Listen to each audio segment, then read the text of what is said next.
Jumpa lagi dengan kami dari tim Kortek Brainspan di Surabaya. Saya Dr. Sofyan beras Arab, bersama Dr. Gigi Pramono beras Arab, bersama Dr. Bahajar spesialis anestesi yang selalu mendampingi kami. Kali ini cukup menarik untuk saya share karena pada kasus seorang perempuan dengan usia 66 tahun menderita trigeminal neuralgia sebelah kanan yang saat ini mau kami lakukan operasi. 2 tahun sebelumnya, ibu ini menderita trigeminal juga yang sebelah kiri dikarenakan karena tumor, DCP angel tumor, dan sudah kami lakukan operasi dan sudah sembuh. Namun kali ini setelah 2 tahun menderita trigeminal pada posisi yang sebelah kanan. Ini kasus yang langka. Selama 17 tahun kami operasi MVD pada kasus seorang penderita mengalami 2 sisi trigeminal neuralgia, nyeri yang hebat pada wajah seperti kesetrum ya, seperti tusuk-tusuk, seperti disilet, bahkan nyerinya saking luar biasa sekali. Kami juga pernah dapat satu kasus pada satu pasien dengan trigeminal neuralgia pada satu sisi dengan hemifacial spasme pada sisi yang sama. Ini juga menarik. Operasi ini dengan mikroskop khusus ya, coba kursinya. Sudah dilakukan borehole selebar 1,5 cm ya. Ini full borehole bisa dilakukan dengan 1 bor atau bahkan kalau kurang luas bisa diperluas dengan Rosenbor ya, sampai diameter kurang lebih 1,5 sampai 2 cm. Standar borehole ya dari Asterion ya, di mana perbatasan antara pertemuan sinus sigmoid dengan sinus transversus ya.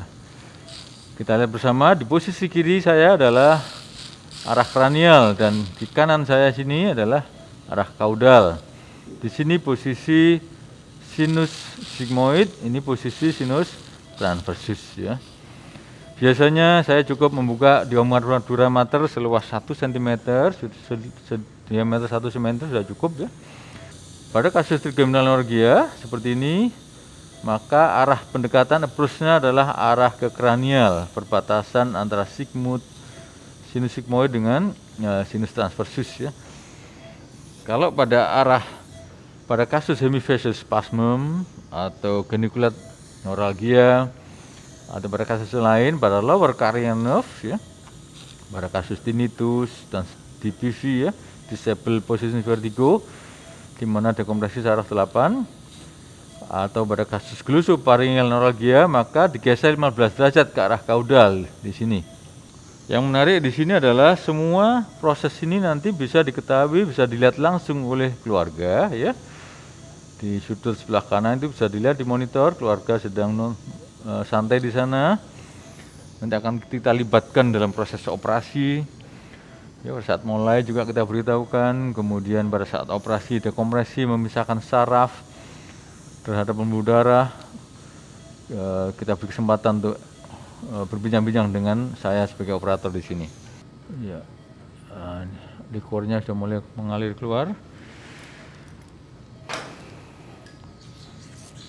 Ya, bipolar tolong. Ya.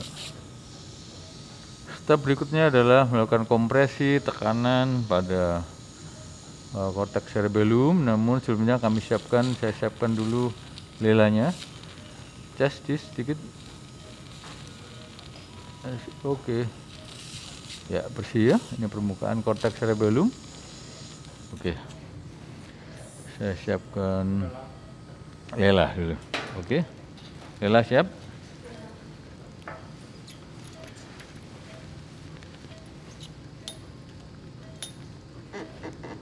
Oke, bagus.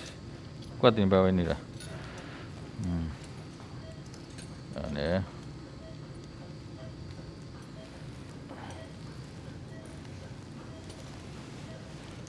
Ya, betul. Spatel. Standar spatel 1 mili atau 1,5 mili ujungnya. Ayo, nah ini bagus nih. Cukup ini kurang lebih 1,5 mili. Tips dari spatelnya, ya. Tidak betul lebar karena bukaan duramaternya hanya selebar 1 cm. Oke, suction. Kita lihat, perhatikan pelan-pelan pada posisi ini, ya. Sambil kita amati apakah sudah mendekati struktur dari sinus. Nampak biasanya duramater mulai menebal, ya, bahkan ada 2 lapis di sana. Ya. Sudah gelap 2 lapis, berarti sudah mendekati ke arah sinus. Cukup saya kira.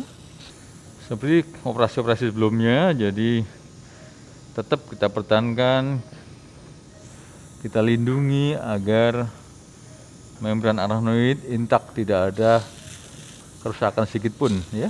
Nah, ini kita lindungi dulu, ya. Dengan intaknya membran arachnoid akan sangat mempermudah proses-proses berikutnya, step-step berikutnya. Ini yang poin yang paling krusial dan harus bersabar menunggu waktu, ya, sampai betul-betul permukaan cerebellumnya flat, ya. Nah, lihat ini diaspirasi perlahan dari petisnya. Ya, kalau Anda masih pada pemula atau awal operasi MVD ini cukup bisa pelan-pelan suction sampai maksimal, perlu waktu 15-10 menit, tidak ada masalah, sampai betul-betul mendapatkan cerebellumnya kondisinya sangat datar dan flat, ya, tidak ada tahanan. Kita lihat di sana ada vena petrosa yang menyilang dan sangat besar ini, ya, kelihatannya. Ini yang saya sampaikan tadi, harus hati-hati sekali, ya. Oh, ini, ya, sangat besar ini vena petrosa.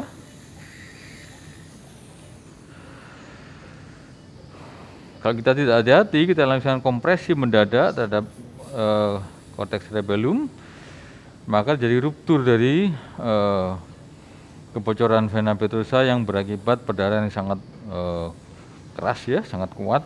Yang kalau tidak bisa mengatasi lebih sulit nanti, ya. Tajam. Seringkali vena ini memberi muara di beberapa vena kecil sebelumnya. Saya pastikan bahwa yang saya motong ini adalah aman, tidak ada cabang vena lagi, ya. Saya pastikan dulu.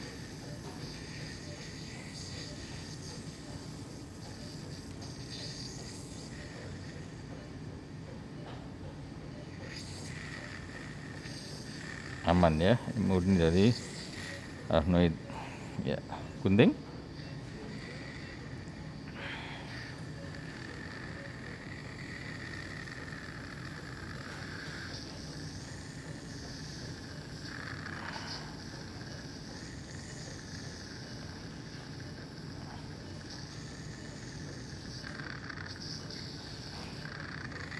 Ya, tajam, ya.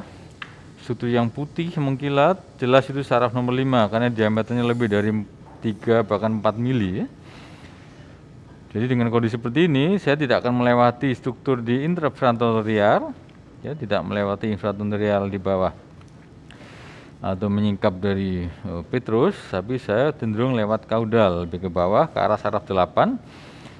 Dan dengan manipulasi dan menekan vena petrosa tentunya. Dari seksi maksimal, rute kita alihkan ke bawah, ke kaudal, ya, ke arah mendekati saraf nomor 8. Tetap kita perhatikan di saraf nomor 8 banyak struktur pembuluh darah juga, ya. Selain AICA, premeatal dan postmeatal lobe, juga yang kita waspadai adalah saraf 8 sendiri, ya, tidak terjadi traksi. Oh, udara pelengketan juga,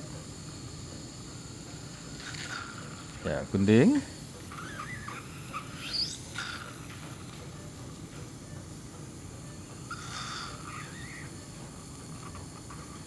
Oke. Dengan memperhatikan sebelah kiri, ini pangkal dari ujung dari vena petrosa. Dengan traksi sedikit saja ini bisa rusak, ya. Saya tunjukkan ini. Bisa robekan dan perdarahannya sangat luar biasa. Nah, jika terjadi perdarahan, maka harus dilakukan tindakan untuk menutup sementara dan operasi ditunda sampai betul-betul berhenti, baru dilakukan dibuka lagi setelah betul-betul berhenti. Ya, ini kalau ini rusak, perdarahannya luar biasa. Ini vena petrosa mengarah ke sinus sigmoid. Mari kita lihat bersama ini ya. Dari gambaran komputer di MRI, analisa 3 dimensi, ada arteri SCA yang menyeberang dan menekan di arah res dari nervus trigeminus. Setelah diseksi ke arah kaudal di arah saraf vestibulocochlearis, saraf 8, nampak sekali di sini ada arteri aika yang menekan, menyeberang ya, menyilang begitu ke arah di res. Kita lihat ini. Perhatikan berdenyut terus ya. Lihat ya, tajam. Tetap kita usahakan bersih, tanpa trauma, tanpa perdarahan, sehingga tidak mengganggu jalannya dekompresi ini. Ada yang lekas sedikit, saya lepaskan ini biar lebih jelas.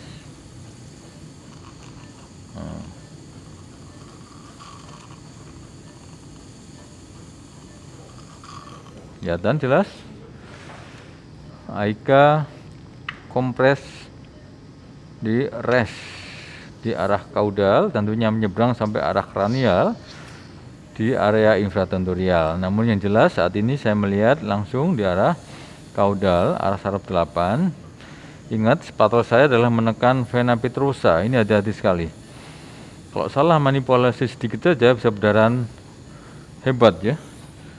Dan pasti lapangan pandang operasi langsung tutup oleh perdarahan vena yang hebat.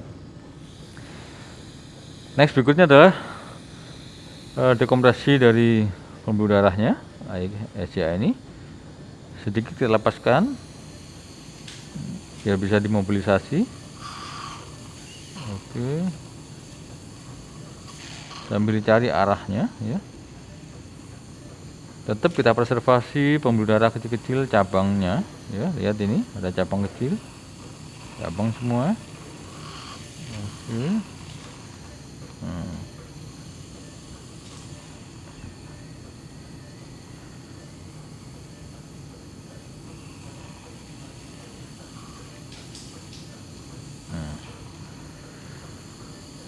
Saya longgarkan, saya betul-betul terlepas dari rekatan jeratan arachnoid di sekitar arteri, sehingga kita yakin bisa dilakukan mobilisasi atau direlokasi ya. Pak Ferin ada? Oke, saya coba mobilisasi. Hati-hati, saraf nomor 5 juga kita lakukan sangat halus ya, biar tidak ada trauma. Oke, coba teflon kecil, serabut ya. Teknik pertama saya dorong dulu biar tahu lebih jelas saya arahnya kemana. Sekaligus saya dekompresi. Jadi dilakukan dekompresi dengan menyelipkan teflon. Oh, panjang sekali ini. Panjang, pendek aja. Ya.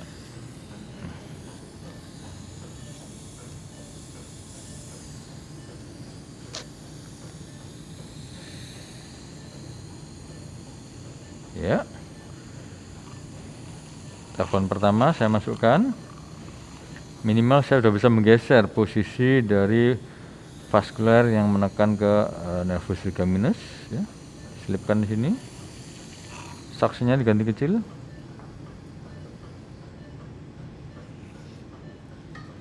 Ya. Panjang. Ya. Ini keluarga sudah menunggu tentunya. Mari saya expose bersama keluarga live ya.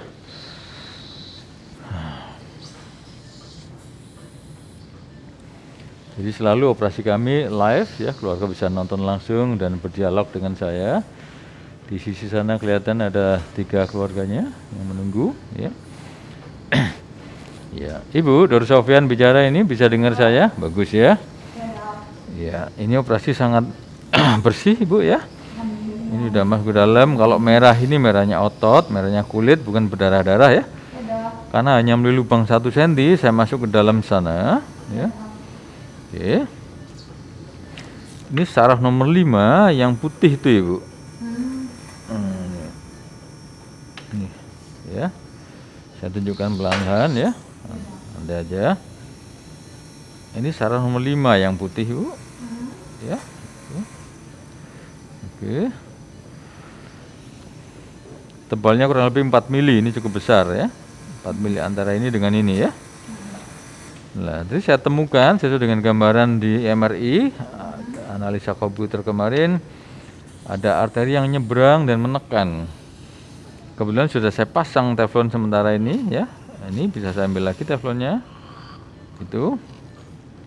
Lihat Ibu. Kelihatan ya. Itu berdenyut menekan ke saraf nomor 5 atau saraf trigeminal.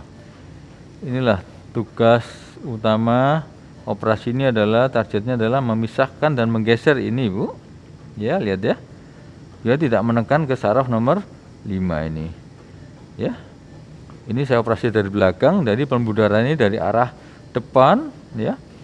Kemudian crossing, looping ya, ujungnya nempel di sini. Ya. Ya, sakit ini. Pasti sensitif sekali ini. Di area kurang lebih 3-4 mili dari arah keluarnya saraf trigeminus, saraf nomor 5, keluar dari batang otak, keluar dari pons, itu arah paling sensitif. Dan kebetulan ini nempel di area yang paling sensitif. Dari lahirnya saraf 5 di sini sampai segini ini sakit sekali ini, 4 mili ini. Kurang lebih 4 mili ya. 3-4 mili. Nah, ini hanya nempel aja, ini saya geser bisa tentunya ya, ini ya. Oke, coba teflon kecil aja. Nggak usah panjang. Yang pendek ada? Apa ini coba? Ini saya masukkan teflon kembali Bu. Ini teflon pertama saya masukkan. Panjang ini, saya ganti dulu. Pendek ya, lalu dipotong aja ujungnya. Ya. Ayo. Mana ujungnya dipotong, bisa? Atur.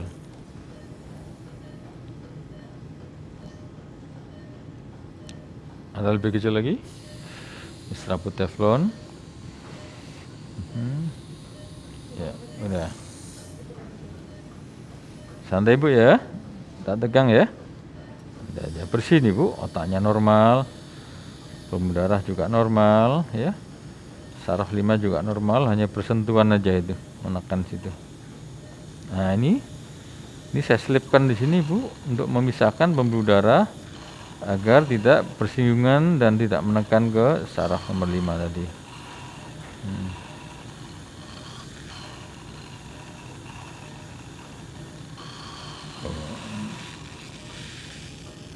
Ya, bentar. Saya perbaiki posisinya dulu. Bisa lebih kecil teflonnya, yang padat.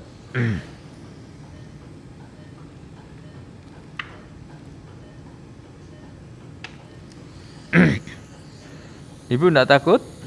Bapak, santai aja ya. Ibu ini tidur tenang biasa ya, kita monitor semua. Tekanan darahnya dimonitor ya, kesadarannya dimonitor pakai bispektal, pakai EEG rekaman langsung. Ya, sehingga biusnya secukupnya aja, enggak perlu dalam-dalam. Kelihatan Ibu, coba saya pilih teflon yang paling kecil biar bisa masuk di celah-celahnya situ. Nah, ini saya ganti lagi.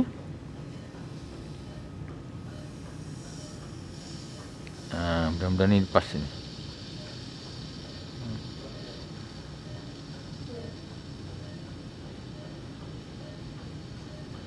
Ya, ini sudah menggeser sekaligus ya, memberi sekat antara saraf nomor 5 dengan pembuluh darah yang di bawah tadi. Itu ya, ini semua saya rekam ya. Di bawah itu ada saraf nomor 8 untuk mendengar, saraf 7 untuk menggerakkan wajah, tapi kami tidak menyentuh ya. Apakah ini sudah cukup? Tentu belum Ibu, nanti saya sempurnakan lagi nih ya.